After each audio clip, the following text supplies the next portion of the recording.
प्यारे बच्चों, कक्षा 10 विज्ञान बोर्ड परीक्षा 2026 20 सबसे महत्वपूर्ण बहुविकल्पीय प्रश्न बताने वाला हूं, जिससे आपको जो है एग्जाम में 20 में से 20 नंबर पक्का हो जाए।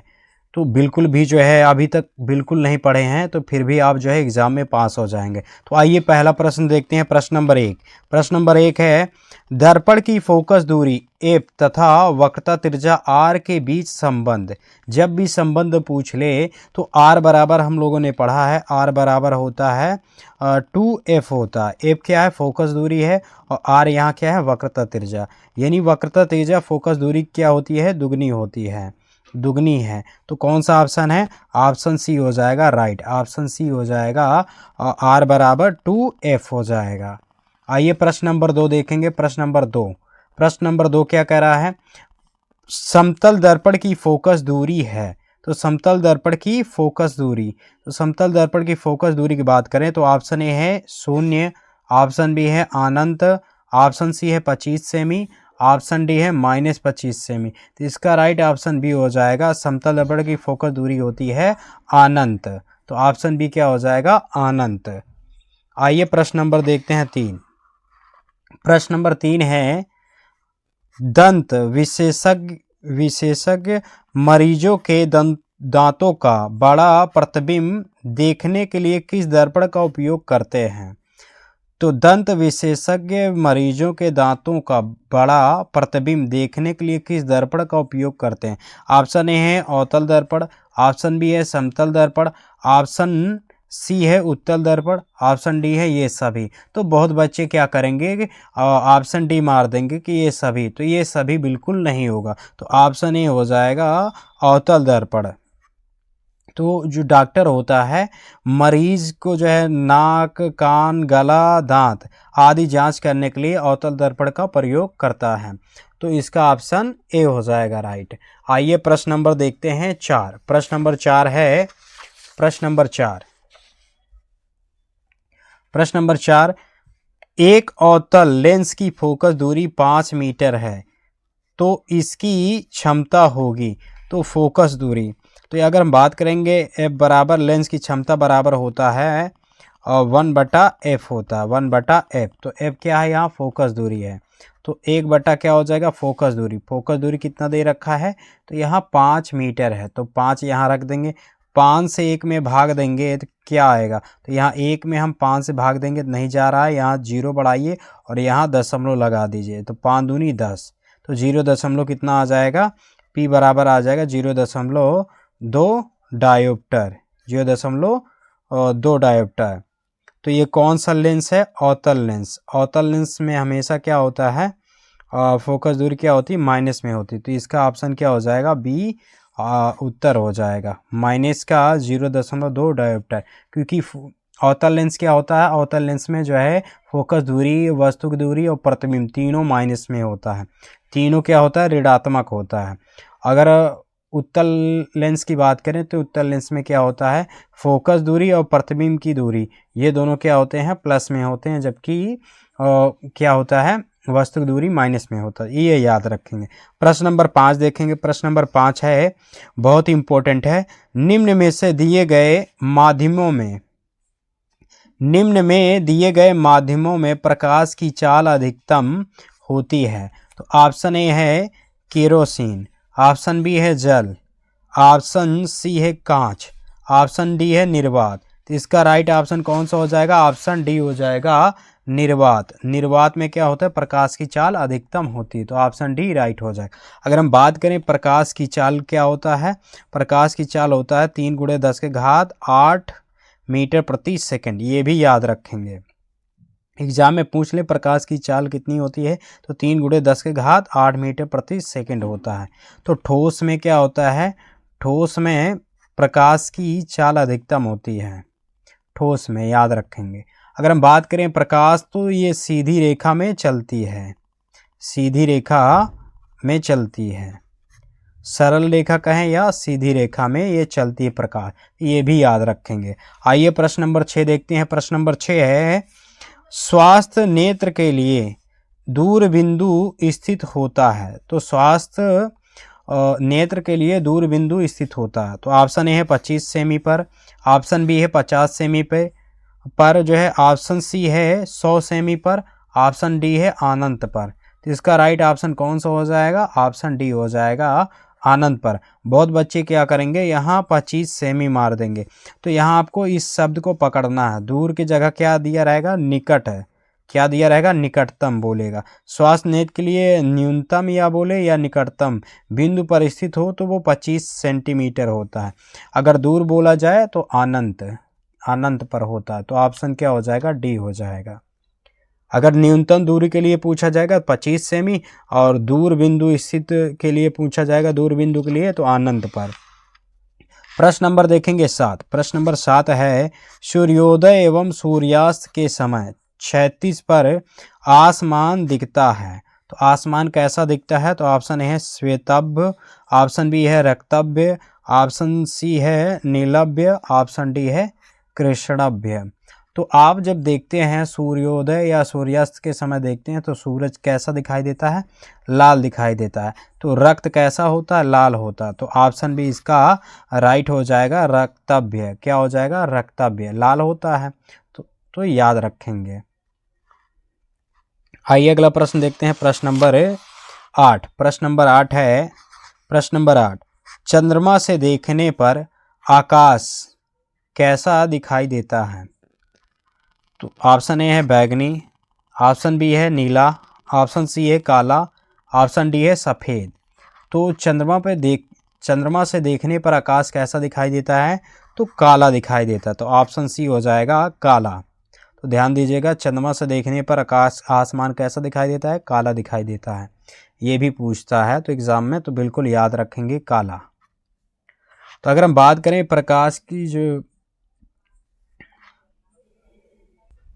प्रकाश की प्रकीर्णन पूछ ले, प्रकाश की प्रकीर्णन, तो लाल रंग के लिए क्या होता है? कम होता है। प्रकाश की प्रकीर्णन किस रंग के लिए कम होता है? लाल रंग के लिए। और बैंगनी रंग के लिए अधिक होता है। बैंगनी रंग के लिए अधिक होता है। बैंगनी रंग का फैलाव अधिक होता है और लाल रंग का कम होता है। तो कम होता है, इसीलिए हम दूरी से स्पष्ट रूप से लाल रंग हमें दिखाई देता है। ये याद रखें। प्रकीर्णन अगर बात करें तो लाल रंग का कम होता है, बैंगनी रंग का अधिक होता है। ये भी याद रखेंगे, ये भी पूछा जाता है एग्जाम में। प्रश्न नंबर 9 है, एम्पियर सेकेंड किसका मात्रक है? एम्पियर सेकेंड किसका मात्रक है? तो आप लोगों ने पढ़ा है Q बराबर आई टी। Q बराबर क्या होता है? I T. आई की बात करें तो ये आई यानी धारा है। धारा का मात्रक क्या होता है? एम्पियर। धारा का मात्रक एम्पियर। और टी क्या है? समय। समय का मात्रक क्या होता है? सेकेंड होता है। तो यहाँ याद रखेंगे Q क्या होता है? आवेश होता है। ये क्या होता है? Q आवेश होता है। तो आवेश का मात्रक क्या होता है? Ampere second. और बात करें तो आवेश का एसआई मात्रक क्या होता है? कूलाम होता है। तो इसका राइट ऑप्शन कौन सा होगा? ऑप्शन ए है विद्युत ऊर्जा का, विद्युत वाहक बल का, और ऑप्शन सी है विद्युत आवेश का, ऑप्शन डी है विद्युत धारा का। तो अभी हमने पढ़ा Q बराबर आई टी होता है, तो एम्पियर सेकेंड किसका हो जाएगा? ये हो जाएगा आवेश का। तो याद रखेंगे आवेश का मात्रक क्या होता है? Ampere second. और एक याद रखेंगे एसआई मात्रक कूलाम होता है। विद्युत धारा, विद्युत धारा की बात करें तो इसका मात्रक क्या होता है? एसआई मात्रक एम्पियर होता है। याद रखेंगे एम्पियर। और इसको किस में मापा जाता है? तो आमीटर में मापा जाता है। हाँ, तो पूछा जाता है कि विद्युत धारा का मापन यंत्र क्या है? मापक यंत्र क्या है? तो आमीटर है। तो याद रखेंगे आमीटर है। आइए प्रश्न नंबर 10 देखते हैं। प्रश्न नंबर 10 है, प्रश्न नंबर 10, एक चालक में 10 एम्पियर की धारा प्रवाहित होती है। इसके संगत 2 सेकंड में प्रवाहित होने वाले आवेश की मात्रा कितनी होगी? आवेश की मात्रा कितनी होगी? ऑप्शन ए है 10 कूलाम, ऑप्शन बी है 5 कूलाम, ऑप्शन सी है 20 कूलाम, ऑप्शन डी है 25 कूलाम। तो Q बराबर अभी पढ़े थे, Q बराबर होता है आई टी। तो यहाँ आई क्या है? धारा है। तो धारा कितना दे रखा है? 10 एम्पियर। तो 10 गुणे हो जाएगा टी। समय कितना है? 2। तो रख देंगे यहाँ 2 सेकेंड रख देंगे। तो दोनों का क्या करेंगे? गुणा कर देंगे। 10 दूना कितना हो जाएगा? 10 दूना हो जाएगा 20 हो जाएगा। 20 और आवेश का मात्रक होता है कूलाम, तो 20 कूलाम हो जाएगा। तो ऑप्शन नंबर सी क्या हो जाएगा? राइट हो जाएगा 20 कूलाम। Q बराबर IT लगा देंगे यहाँ। आइए प्रश्न नंबर देखते हैं। प्रश्न नंबर 11। प्रश्न नंबर 11 है, एक अश्व शक्ति बराबर होती है। तो ऑप्शन ए है 726 वाट के और बराबर होता है, या 736 वाट के, या 746 वाट के। ऑप्शन डी है 756 वाट के। तो इसका राइट ऑप्शन क्या हो जाएगा? ऑप्शन सी हो जाएगा 746 वाट। एक अश्व शक्ति बराबर होता है 746 वाट। अगर हम बात करें 1 किलो वाट बराबर क्या होता है? 1 किलो वाट बराबर होता है 1000 वाट। ये भी याद रखेंगे। एक अश्व शक्ति बराबर होता है 746 वाट और 1 किलो वाट बराबर होता है 1000 वाट। अगर वाट की बात करें तो शक्ति का मात्रक क्या होता है? शक्ति या सामर्थ्य, शक्ति या सामर्थ्य का मात्रक क्या होता है? सामर्थ्य। शक्ति या सामर्थ्य का मात्रक क्या होता है? ये होता है वाट। याद रखेंगे, इसका मात्रक होता है वाट। ये भी एग्जाम में पूछा जाता है कि शक्ति या सामर्थ्य का मात्रक क्या होता है? वाट होता है। प्रश्न नंबर देखेंगे 12। प्रश्न नंबर 12 है, हीटर का तार बना होता है। हीटर का तार बना होता है। तो ऑप्शन ए है तांबे का, ऑप्शन बी है पीतल का, ऑप्शन सी है नाइक्रोम का, ऑप्शन डी है लोहे का। तो इसका राइट ऑप्शन कौन सा हो जाएगा? नाइक्रोम। ऑप्शन सी क्या हो जाएगा? राइट हो जाएगा। नाइक्रोम के तार का बना हो। हीटर का तार किसका बना होता है? नाइक्रोम। नाई से हो जाएगा क्या हो जाएगा?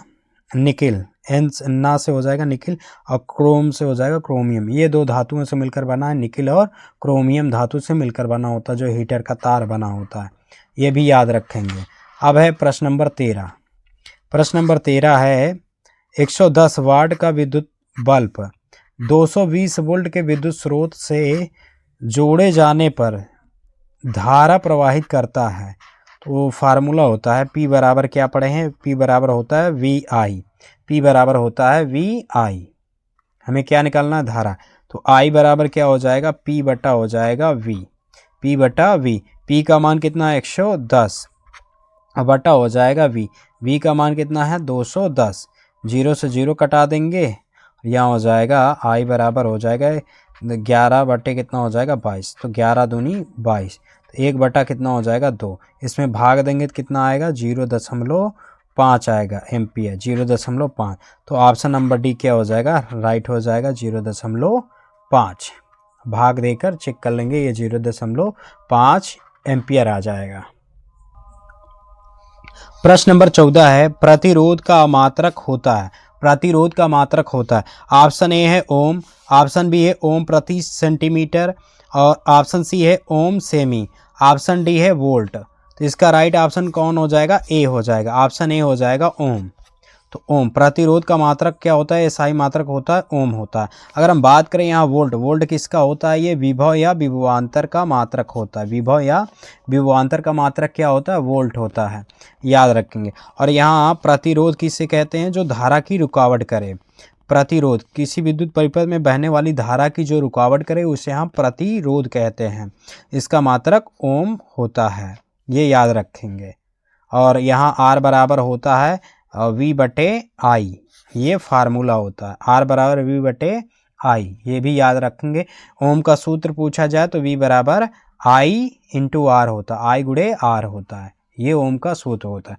प्रश्न नंबर है 15, ताप बढ़ाने पर किसी चालक का विद्युत प्रतिरोध कैसा होता है? ताप बढ़ाने पर क्या होता है? ऑप्शन ए है परावर्तित रहता है, ऑप्शन ए है अपरिवर्तित रहता है, ऑप्शन बी है बढ़ता है, ऑप्शन सी है घटता है, ऑप्शन डी है बढ़ता है और घटता है। इसका राइट ऑप्शन कौन सा हो जाएगा? ऑप्शन बी हो जाएगा, बढ़ता है। ताप बढ़ाने पर किसी चालक का विद्युत प्रतिरोध क्या होगा? वो भी बढ़ जाएगा। याद रखेंगे, ताप बढ़ाने पर क्या होता है? प्रतिरोध बढ़ता है।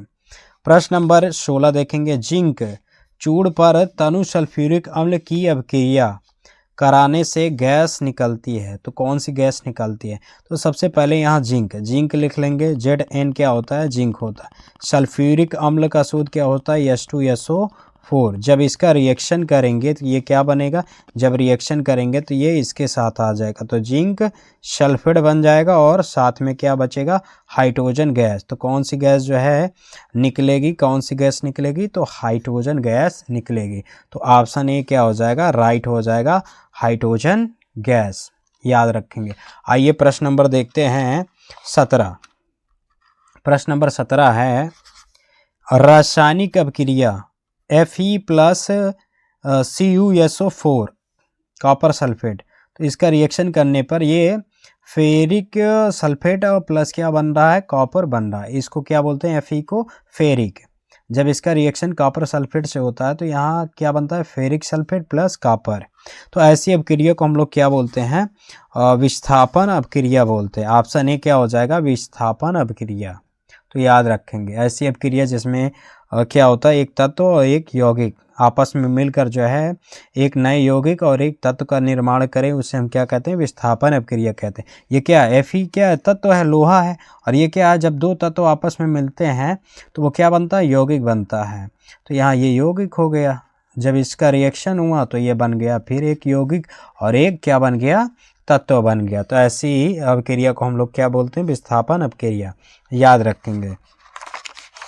आइए प्रश्न नंबर देखते हैं। प्रश्न नंबर है 18। धावन सोडे के एक अणु में जल के अणुओं की संख्या है, जल के अणुओं की संख्या है। तो धावन सोडा का सूत्र हमें याद होना चाहिए। तो Na2CO3.10H2O होता है। ये क्या होता है, धावन सोडा का सूत्र होता है। इसको सोडियम कार्बोनेट पढ़ते हैं। तो धावन सोडा का ये सूत्र Na2CO3.10H2O, ये क्या होता है, धावन सोडा का सूत्र होता है। तो इसमें कितने हैं, जल के कितने अणु हैं, तो जल के कितने अणु हैं, 10 अणु है। तो ऑप्शन डी क्या हो जाएगा, राइट हो जाएगा, 10 अणु है ना। यहाँ देखेंगे कितने अणु हैं, 10। आपको सूत्र याद रखना है क्योंकि यही सूत्र बार बार आता रहता है, तो बिल्कुल जो है याद रखना है, धावन सोडे का सूत्र होता है। तो आइए अगला प्रश्न देखते हैं। प्रश्न नंबर देखेंगे 19 और 20। प्रश्न नंबर 19 है निम्न में से कौन एक परितंत्र का जैविक घटक है। ऑप्शन ए है हरे पौधे, ऑप्शन बी है ताप, ऑप्शन डी है वायु, ऑप्शन डी है खनिज। इसका राइट ऑप्शन कौन सा हो जाएगा, ऑप्शन ए हो जाएगा। एक परितंत्र का ये क्या है, जैविक घटक। हरे पौधे क्या है, और परितंत्र का जैविक घटक है। प्रश्न नंबर देखेंगे 20। निम्नलिखित में से शीर्ष मांसाहारी है, शीर्ष मांसाहारी यानी सबसे मांसाहारी कौन है। तो ऑप्शन ए है सांप, ऑप्शन बी है खरगोश, ऑप्शन सी है बकरी, ऑप्शन डी है शेर बाघ, शेर या बाघ। तो इसका राइट ऑप्शन हो जाएगा ऑप्शन डी हो जाएगा, शेर या बाघ क्या होते हैं, सबसे ज़्यादा क्या होते हैं, मांसाहारी होते हैं। तो इतना याद रखना है, तो बिल्कुल आपका पेपर बहुत अच्छे से जाएगा।